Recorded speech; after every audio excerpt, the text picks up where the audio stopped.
Anastasia era una joven que había estudiado en una universidad soviética. Y en el tiempo de Anastasia, que se vivía lo que era lo de la Unión Soviética, los que conocen historia saben que Europa, al menos hablando de lo que es la Europa oriental, vivió uno de los momentos más difíciles de su vida. Estamos hablando de la Unión Soviética, unión que para algunas personas en aquellos tiempos decían que sería algo que estaría para siempre, pues prometía mucho de que esta unión de varios países que estaban confederados bajo un mismo propósito comunista hiciesen un imperio del cual no sería derrumbado. Pero como decía, Anastasia era una joven que se había educado en una de estas universidades. Otra cosa que caracteriza a esta joven la cual estamos mencionando es que era una joven profundamente con raíces ateas. Sin embargo, ella decía de que la Unión Soviética estaría para siempre y que eso del cristianismo era algo falso. Sin embargo, el panorama sería diferente para esta joven. ¿Quieres saber qué fue lo que pasó con Anastasia y al final cómo tuvo fin su historia? Quédate aquí para el repaso de la lección número 11, titulado El conflicto inminente. También recuerda suscribirte a tu canal de YouTube si aún no lo estás suscrito, el cual aparece aquí abajo, Relatos de Esperanza. Recuerda por favor darle un like a cada uno de los videos, compartir con otras personas y también, ante todo, invitar a que se suscriban para que puedan ver el contenido que hacemos semana tras semana y así puede llevar el mensaje de salvación a otras personas.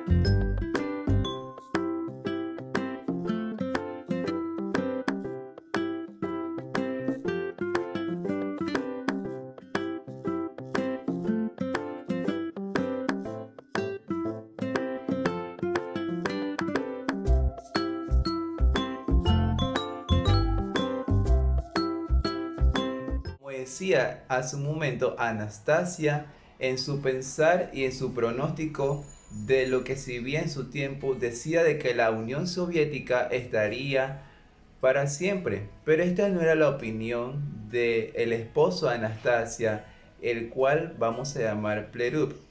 Este señor, con una perspectiva cristiana y hablando en este caso de adventismo, era un seguidor de la fe adventista y él estaba muy convencido de que las profecías bíblicas decían otra cosa.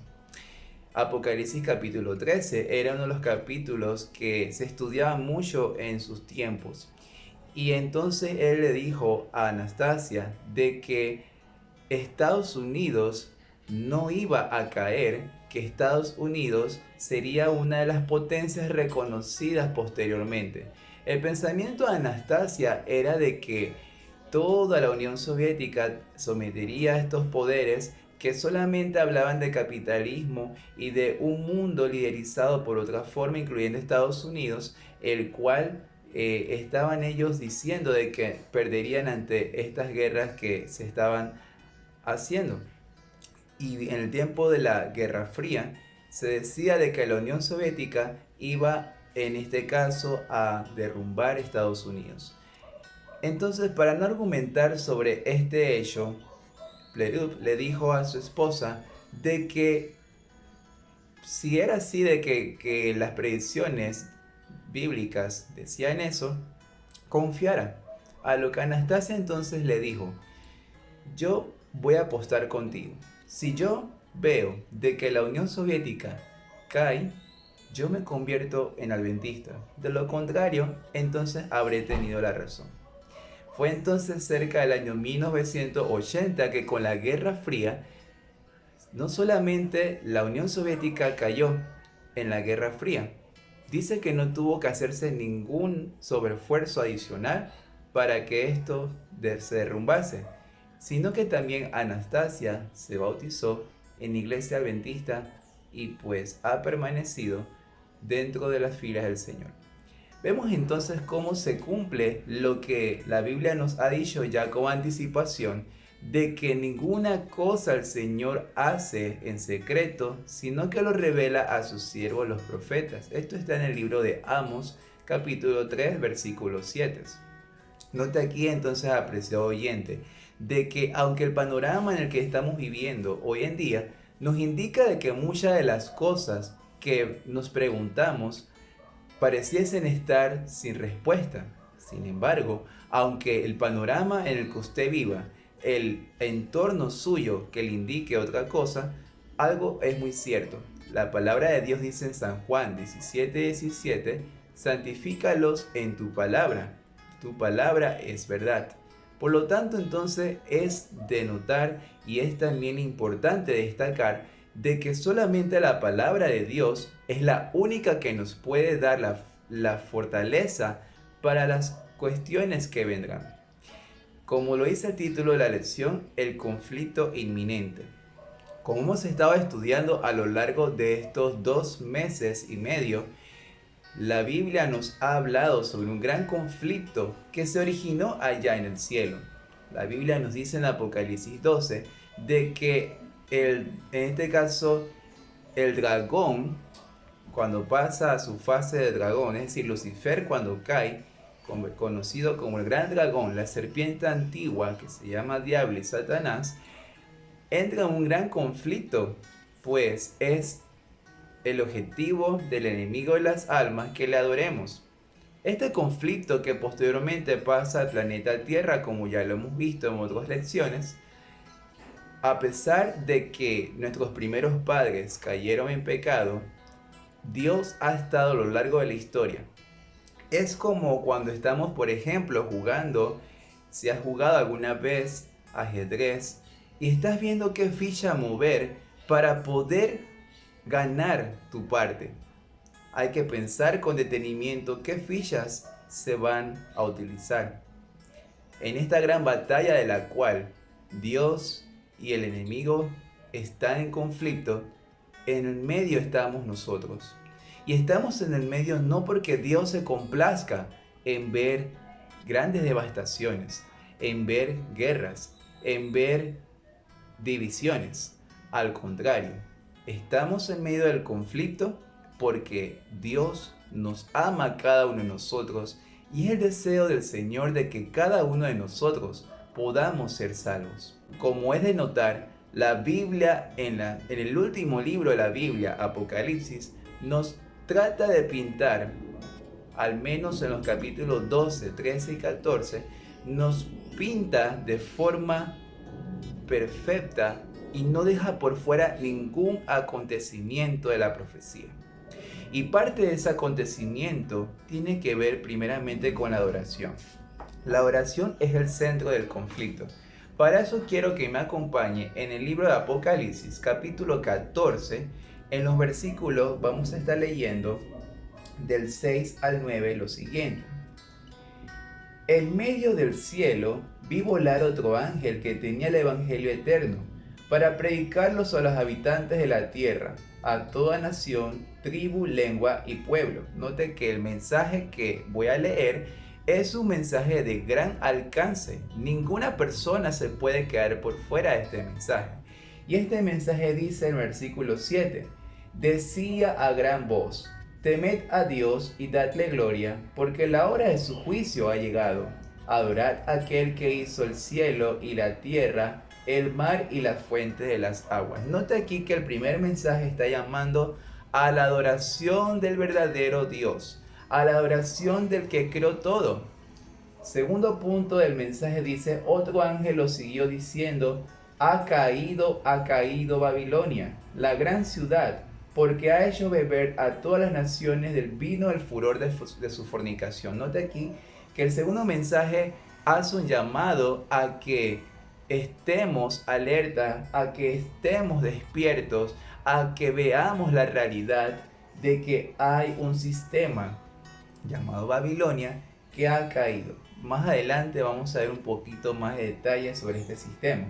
Y el tercer ángel, versículo 9, dice: lo siguió diciendo a gran voz: si alguno adora a la bestia de su imagen y recibe la marca en su frente o en su mano. Voy a detener aquí rápidamente y vamos a estar viendo algunos puntos en el desarrollo de la lección que vamos a hacerlo en orden para poder tener un entendimiento mejor de la profecía. Por ahora lo que quiero indicarles es que la adoración juega un papel muy importante dentro de lo que es este gran conflicto. El diablo nunca nos va a llegar abiertamente y decirnos: adórenme. Muy por el contrario, el enemigo siempre va a pintar una forma distinta para que le rindamos adoración. Pero es aquí donde entra nuestro papel y en lo que decía hace un momento de que estamos en medio de este gran conflicto. ¿De qué lado hemos de estar? ¿Será que hemos de estar de parte de Dios? Apocalipsis 4:11 nos dice de que digno es el Señor de ser honrado y adorado porque Él es el creador de todas las cosas. Usted estará quizás diciendo: bueno, yo no adoro a Satanás, yo adoro a un único Dios verdadero, adoro un Dios el cual sé que me ha salvado, sé que me ama. Pero la gran pregunta es: ¿de qué forma lo adoramos? Vamos a pensar un poco más y siguiendo con el desarrollo de la lección para que podamos ir entendiendo hacia dónde Dios desea dirigirnos en medio de este gran conflicto. A lo largo de la historia del cristianismo, no es nuevo el tema de la persecución. El apóstol Pablo añade en 2 de Timoteo 3:12 lo siguiente: y también todos los que quieran vivir piadosamente en Cristo Jesús padecerán persecución. Note aquí, amigo, de que si usted quiere vivir una vida piadosa, si usted desea vivir una vida conforme a los principios de Dios, va a padecer persecución. Pero, ¿será de que estoy viviendo piadosamente? ¿Será que tengo una relación constante con Dios? ¿De que estoy en ese vínculo del cual Dios me llama? Dice que todo aquel que quiera vivir padecerá persecución. La iglesia primitiva en sus primeros siglos fue una iglesia muy perseguida. Incluso el hecho de ser llamado cristiano era causa o era una razón de ser perseguido. La iglesia primitiva fue una iglesia que no se las vio fácilmente. Fue una iglesia con grandes desafíos, pero que a pesar de todo, apreciado oyente, fue una iglesia de la cual fue victoriosa. ¿Y sabes por qué fue victoriosa? Porque tenían el Espíritu Santo. El Espíritu Santo que era que estaba conduciendo a la iglesia del primer siglo. Era una iglesia que, como ya hemos visto en otras lecciones pasadas, no importaba si daban sus vidas. Y no importaba si daban sus vidas por la sencilla razón de que estaban comprometidos con la verdad. ¿Y qué es la verdad? La Biblia nos revela en San Juan 14:6 que Jesús es el camino, es la verdad y es la vida. Por lo tanto, si Jesús es la verdad, nosotros debemos ser santificados por esa verdad. Dice San Juan 17:3: y esta es la vida eterna, que te conozcan a ti, el único Dios verdadero, y a Jesucristo, a quien has enviado. Por lo tanto, hermanos, amigos que me están oyendo, vivir una vida unida a Jesús nos lleva a entonces ver que en medio de los problemas, en medio de las dificultades, únicamente hay solución cuando aprendemos a ver la gran verdad, y esa gran verdad es Jesucristo. Pero note de que la palabra del Señor nos dice en el libro Conflicto de los Siglos, voy a buscar rápidamente la cita, el Conflicto de los Siglos, la página 591, mire lo que dice aquí en cuanto al tema de la persecución y cómo serán probados los cristianos en los últimos días.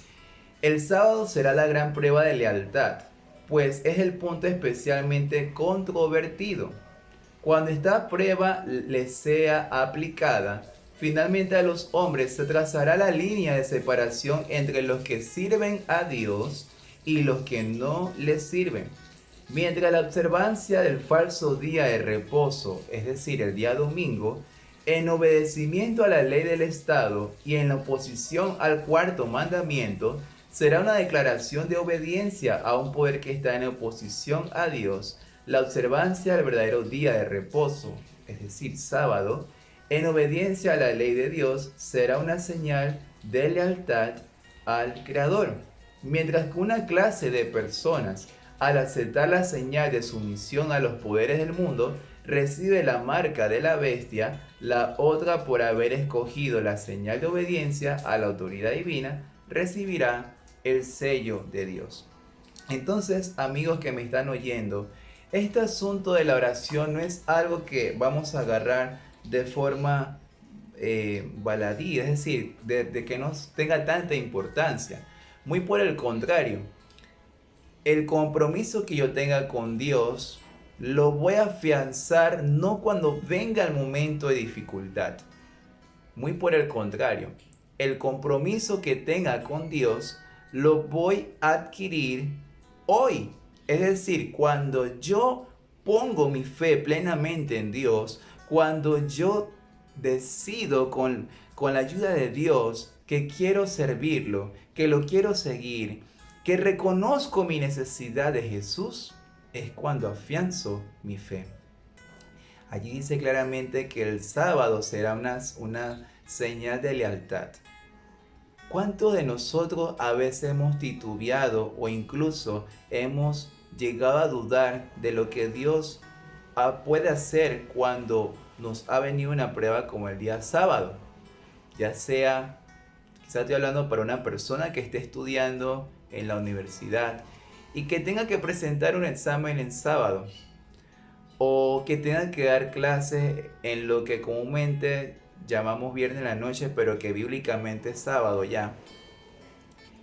O incluso cuando en el trabajo, quizás estoy hablando por una persona que le pidan, pero anda a trabajar unas cuantas horas en sábado, o anda a trabajar en sábado por esta vez. ¿Cómo nosotros estamos afrontando esta situación? ¿Será que cada uno de nosotros se doblegará y diremos o excusaremos nuestra conducta? Recuerda de que aquel que quiera vivir piadosamente recibirá persecución.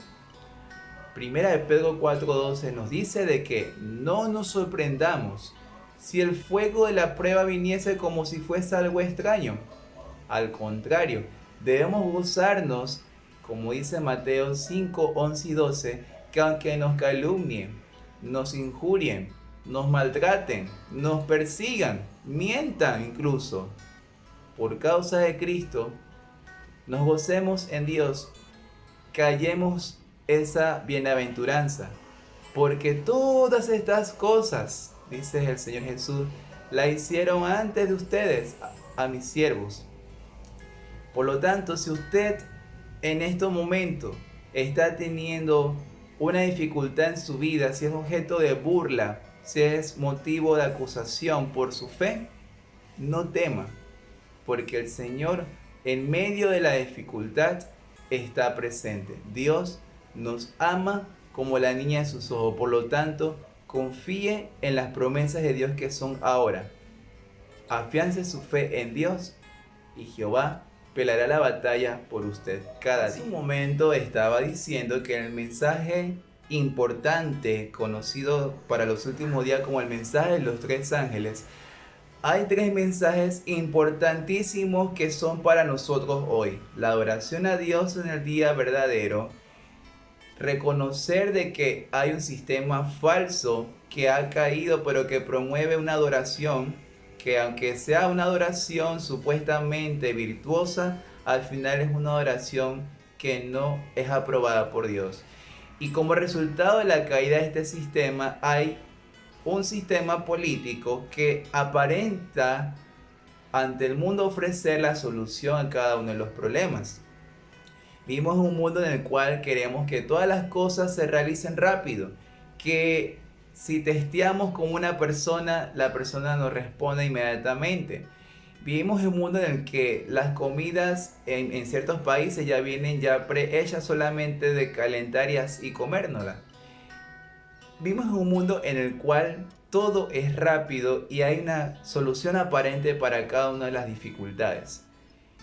Satanás, sabiendo de que este momento llegaría, usaría su astucia para los últimos días de una forma totalmente sutil.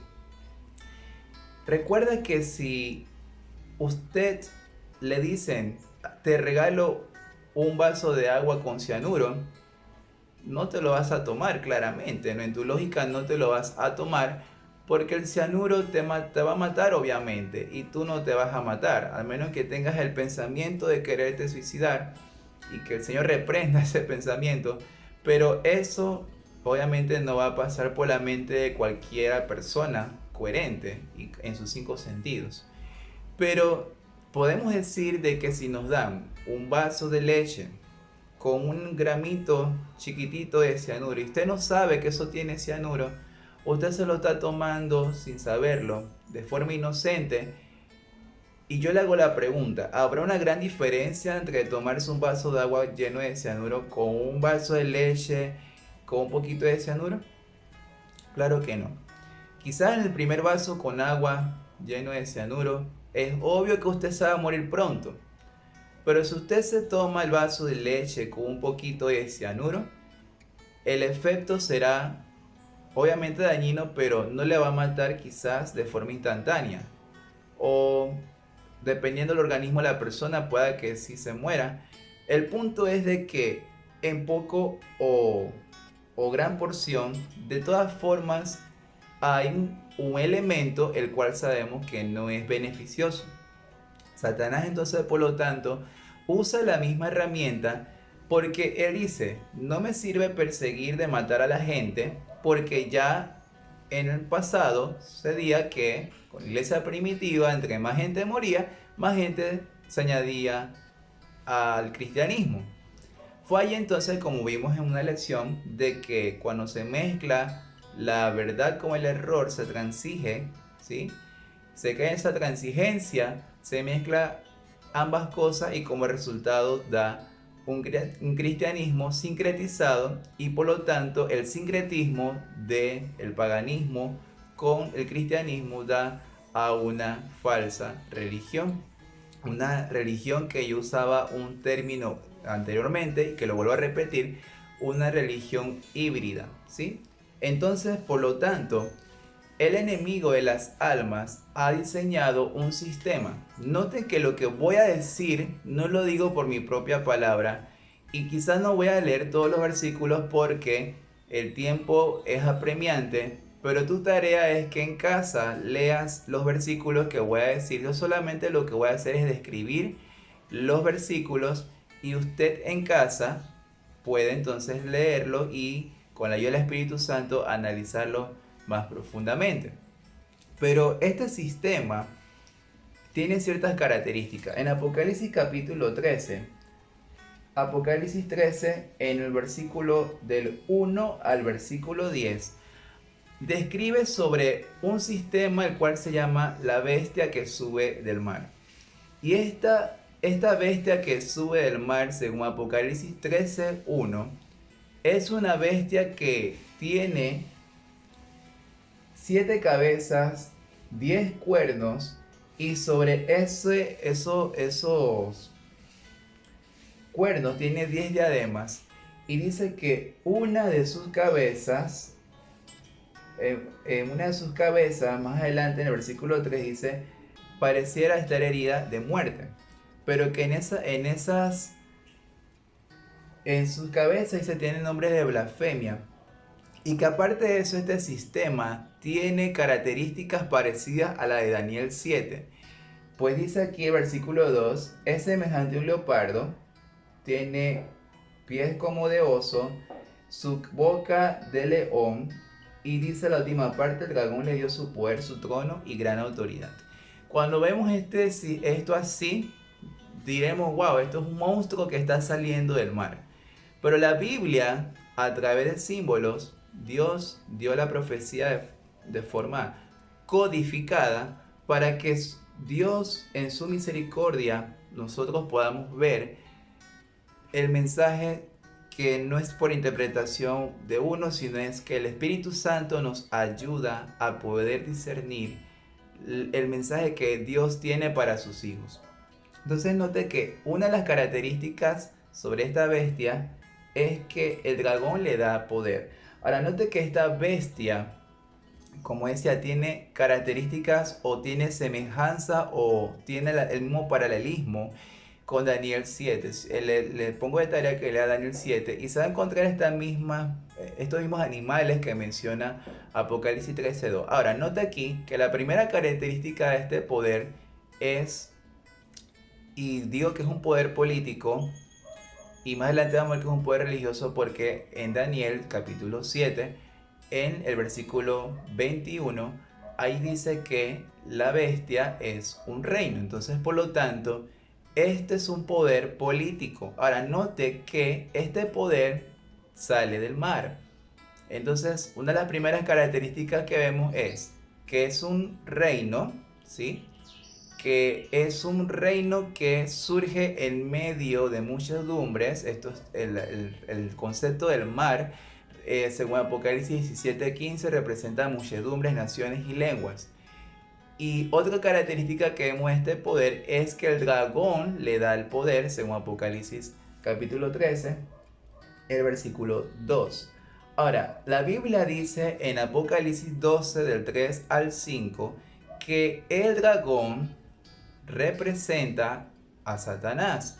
Y Satanás, sabemos que cuando el Señor Jesús vino a esta tierra, se humanizó y nació y todo lo demás, cuando nació Jesús, dice Apocalipsis 12, 3 al 5, el dragón quiso ir a devorar este niño en cuanto naciese. Esta profecía se cumplió cuando Herodes intentó matar a los inocentes para matar a Jesús, pero gracias a Dios que Jesús no fue muerto en ese momento, sino el plan de salvación se hubiese ido, ¿verdad?, por la borda y no se hubiese podido completar, pero muy por el contrario, Dios hizo providencia. Pero vemos aquí entonces de que este poder que perseguía a Jesús era el poder romano, ¿sí? Satanás estaba obrando a través de Roma pagana, y luego vemos que cuando Jesús muere crucificado, la cruz era en este caso un objeto de tortura que usaban los romanos. Entonces vemos aquí cómo el enemigo usa los poderes políticos para destruir a los seguidores de Cristo, o incluso en el tiempo de Cristo lo usó para destruir al mismo Señor Jesús. Pero luego la profecía dice que ese hijo es arrebatado hacia el cielo y es llevado junto al trono de Dios.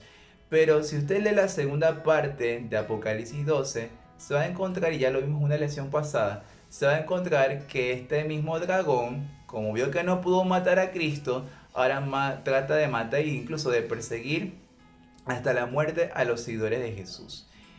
Esta segunda parte de la profecía usted la puede encontrar claramente en Apocalipsis 12, versículos del versículo 6 hasta el versículo 17. Entonces, note aquí de que ese mismo poder se quedó activado. Ese espíritu, ¿sí?, se quedó activado, así como vimos ahorita estos animales que está representado esa bestia, aunque estos reinos que en su momento, si usted se lee a Daniel 7, va a encontrar que cada uno de estos animales representaban cada uno de los imperios mundiales, que incluso la historia lo confirma. Este reino entonces tiene una característica común con todos estos reinos que ya cayeron. Tiene un espíritu perseguidor y de dominio a como de costa o a como de lugar. Entonces note que esta otra característica de este poder es que surge de Roma. En Daniel 7, verso 23 al 25, nos indica de que después de que de la cuarta bestia hay 10 cuernos encima de la cabeza de esta cuarta bestia de hierro que destroza y desmenuza todo. Roma se caracterizó por ser un imperio totalmente dañino, que destruyó e hizo daño hasta no más, y que gobernó por casi 400 años. Y entonces dice aquí en Daniel 8, 9 al 12 y en Apocalipsis 13, 3 y 4 que este es el mismo poder que ha estado persiguiendo, que ha estado haciendo daño, que se levanta por encima de Dios y que trata de usurpar el poder y la autoridad que únicamente le pertenece a Dios. Ahora, nota algo muy interesante.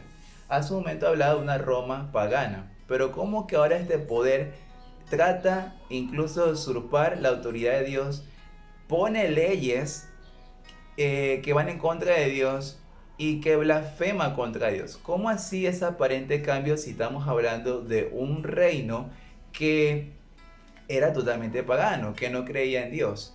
Resulta que en el año 476, cuando Roma, en su fase pagana, cae, se cumple la profecía de que Daniel 7 nos habla que de este cuarto reino iban a surgir 10 cuernos.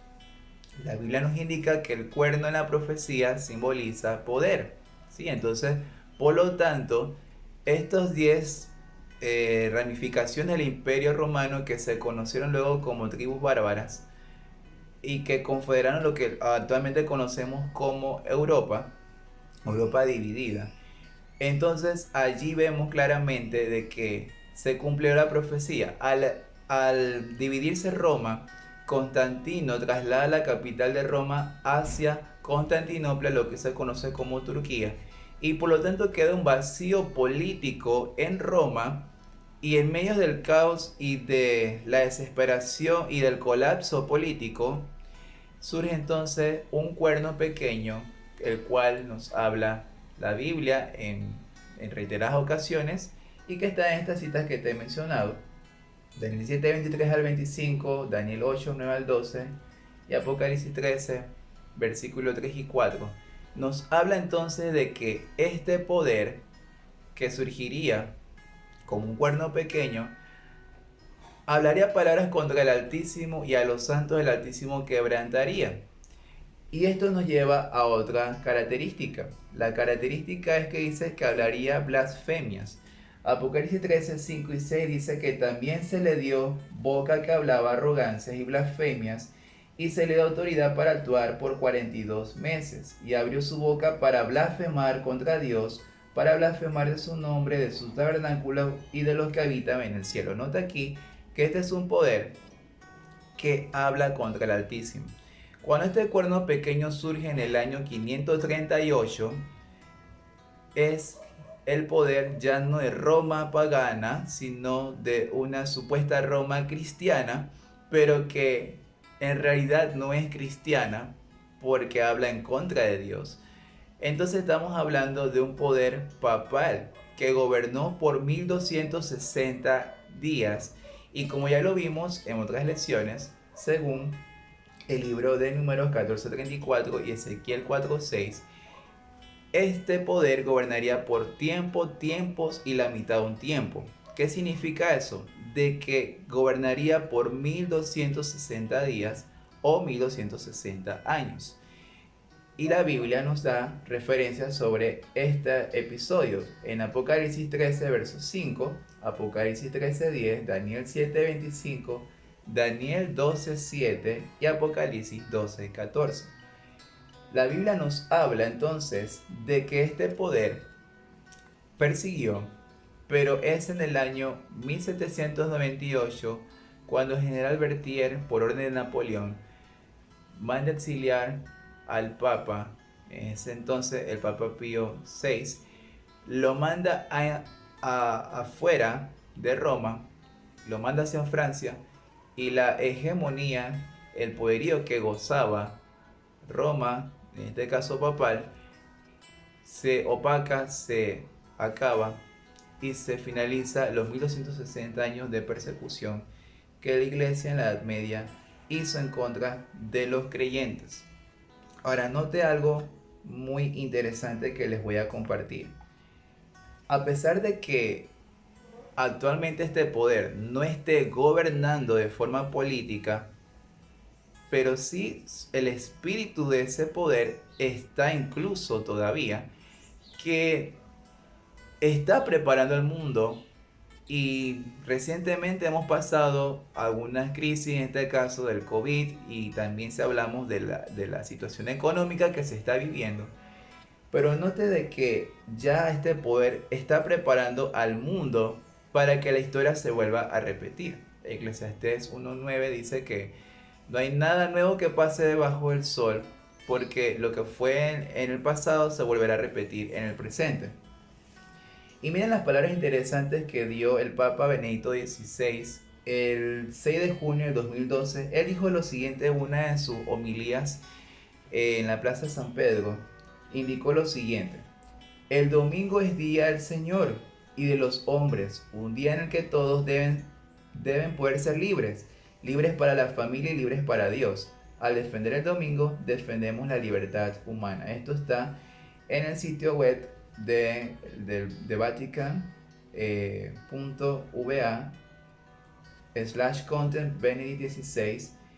Y bueno, ahí usted puede encontrar eso que este señor dijo cuando estaba en vida. Pero incluso el actual papa, ¿sí?, sacó una encíclica hace aproximadamente unos 7 8 años atrás, denominada Laudato Si, en el cual se exhorta al Día de la Familia, el sábado verde como lo llaman. Entonces es tiempo, apreciado amigo, de que nosotros despertemos, porque el Señor ha dicho en su palabra que el único día de adoración que se le debe al Dios verdadero es el día sábado. Y no porque es un invento de la iglesia adventista, sino porque la misma palabra de Dios lo dice. Y en posteriores estudios yo voy a estar hablando un poco más sobre el día del Señor. Y la Biblia misma nos declara que es el día sábado, día del Señor. Cuando se imponen leyes, se imponen decretos y se impone por la fuerza adorar a Dios, nota que eso no es de Dios.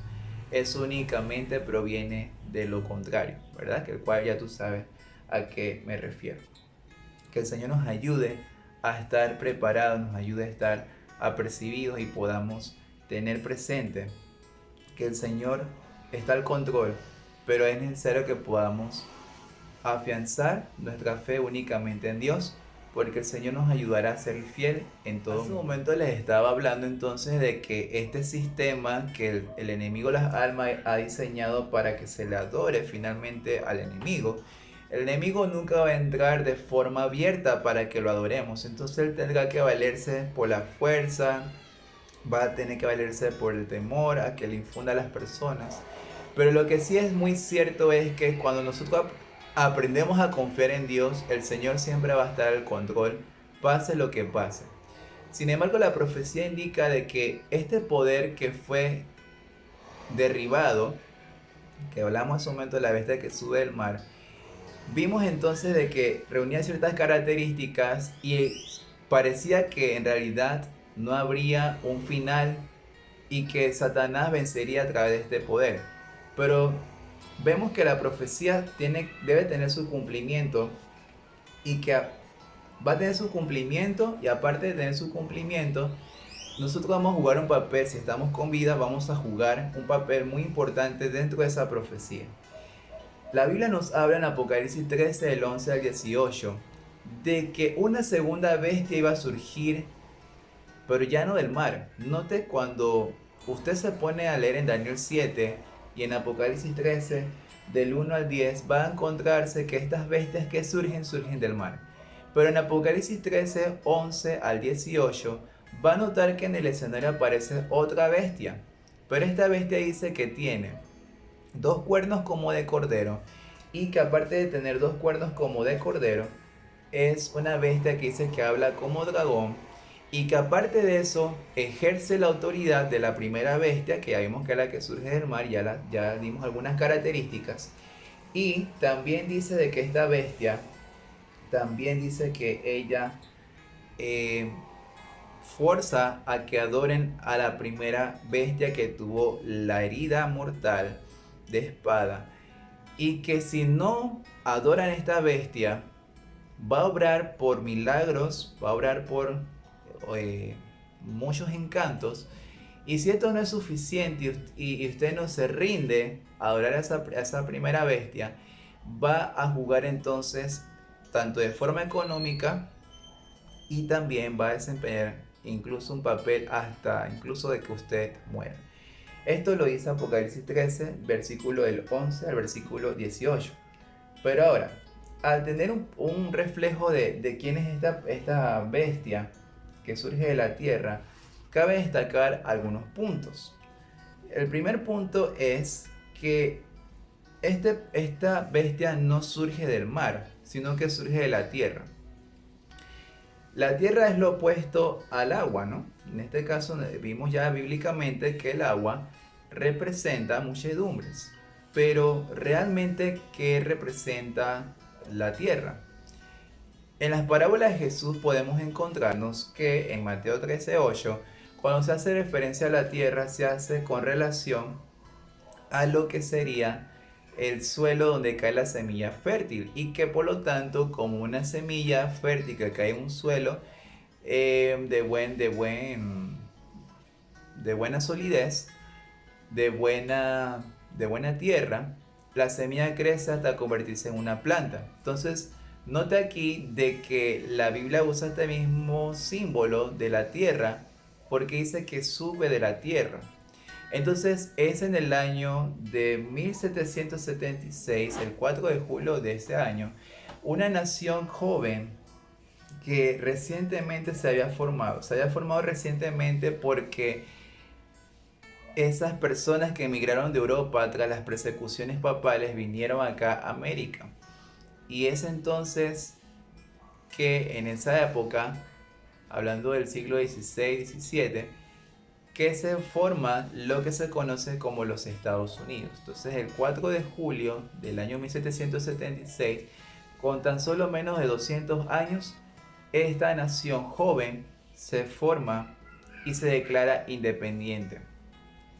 Luego en 1789, esta nación tiene su constitución. Y note que dentro de su constitución ellos tienen principio de libertad religiosa y por otro lado tienen la parte soberana del Estado. Entonces dice la Biblia que tiene cuernos como de cordero. Ya aprendimos que el cuerno en la profecía se refiere a un poder político.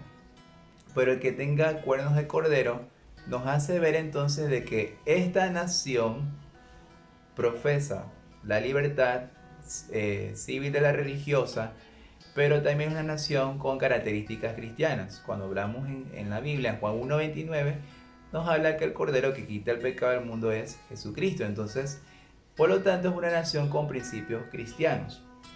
Otro punto de esta segunda bestia que surge de la tierra es que ejerce toda la autoridad de la primera bestia. ¿Cómo la ejerce? Bueno, dice la Biblia en Apocalipsis capítulo 13:11, en la última parte, que habla como dragón. Ya vimos en el análisis anterior que el dragón representa a Satanás. Entonces, por lo tanto, es una nación que, si bien es cierto, es joven, que tiene principios cristianos, principios civiles por separado cada una de la otra, y que aparte eso no surgió por un conflicto bélico o no está porque es un imperio monárquico, sino que surge así rápidamente y de forma natural. Entonces, pero dice que esta bestia tendrá influencia para que se abra la primera bestia que ya estuvimos viendo. Lo hace entonces a través de su forma en cómo habla, no por la fuerza, sino en cómo habla. Al menos en esa parte, no por la fuerza, sino que empezará a hablar como dragón. En estudios pasados estuve diciéndoles que esta nación está empezando a hablar como dragón porque se están tratando de hacer algunas leyes que están reprimiendo cada vez más el cristianismo. Y la libertad de conciencia pronto va a ser apagada, va a ser eliminada si es posible.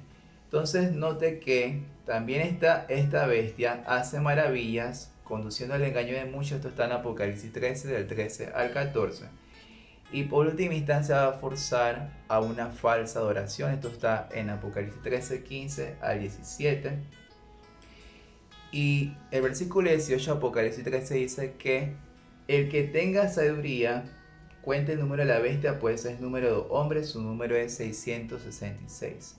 Entonces, por lo tanto, apreciados amigos, nuestra parte a desempeñar dentro de este margen profético es muy importante, porque si bien es cierto, esto es un poder que es poder humano, porque dice es número de hombre,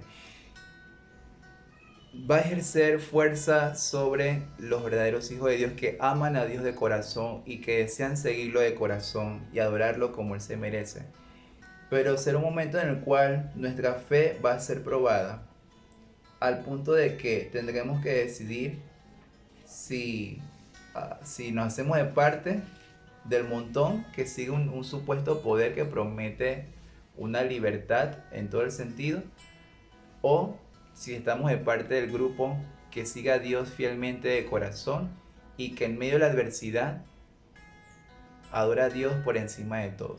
Quiero finalizar con una cita que está en El conflicto de los siglos, la página 578, y preste mucha atención, porque esta es una cita que nos debe llevar a la reflexión y a ver qué decisión hemos de tomar. Dice: los que honran el sábado de la Biblia serán denunciados como enemigos de la ley y del orden, como quebrantadores de las restricciones morales de la sociedad, y por lo tanto causantes de anarquía y corrupción que atraen sobre la tierra los altos juicios de Dios.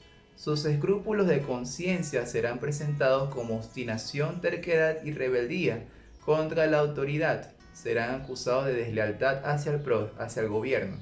Los pastores que niegan la obligación de observar la ley divina predicarán desde el púlpito que hay que obedecer a las autoridades civiles porque fueron instituidas por Dios.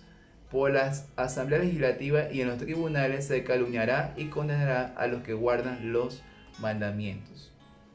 Apreciado amigo, si bien es cierto, estamos viviendo una época agitada, pero que todavía hay algo de paz, porque no estamos viviendo lo que vivieron los cristianos primitivos, ni mucho menos los de la Edad Media.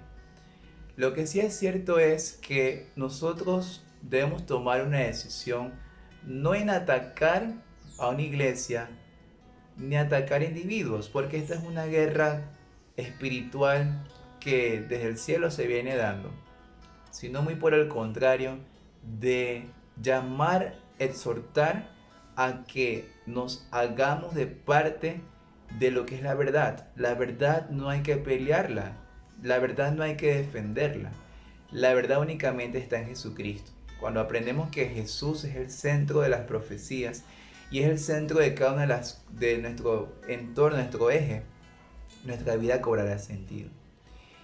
Que el Señor entonces nos ayude a poder estar firmes únicamente en la palabra de Dios.